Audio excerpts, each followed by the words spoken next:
Bonjour Dr Julien Wipf, vous nous avez présenté le site internet Ado AJ et moi.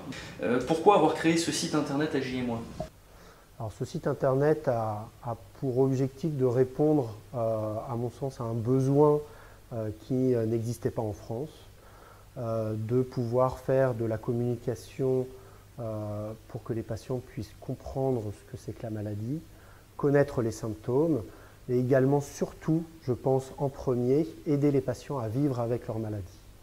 Est-ce que vous pouvez nous dire où en est le site internet aujourd'hui? Alors, le site internet a été validé et accessible par tout le monde depuis décembre 2012, à peine une année. Le site a pour but évidemment d'évoluer. Les avancées médicales et la prise en charge des maladies étant changeantes, il faut le réactualiser régulièrement.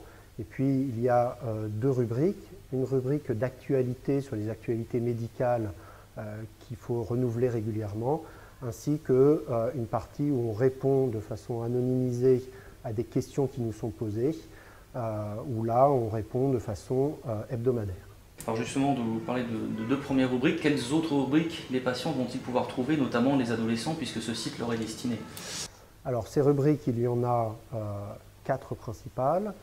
Une description de la maladie et des symptômes et des différents types d'arthrite juvénile, puisque les choses sont très différentes d'une arthrite juvénile à une autre. Une rubrique sur les traitements, les principaux traitements, les principaux effets secondaires des traitements médicamenteux, mais aussi les traitements non médicamenteux, la prise en charge kinésithérapeutique ou la prise en charge chirurgicale. La troisième rubrique est une rubrique sur la vie quotidienne, comment aider les patients dans les démarches vis-à-vis des études, vis-à-vis du travail, vis-à-vis des voyages, vis-à-vis des vaccins ou des grossesses.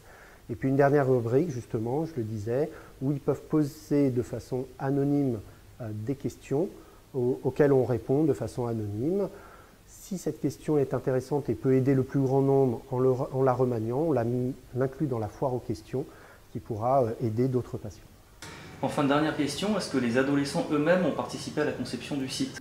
Alors bien sûr, ce site est dédié pour les adolescents, donc on a consulté les adolescents avec deux phases, des échanges très réguliers au début avec certains patients par email pour savoir et établir les objectifs de ce site. Et puis une fois qu'on avait avancé dans la construction de ce site, un feedback où ils nous ont donné leur impression sur la forme et sur le fond.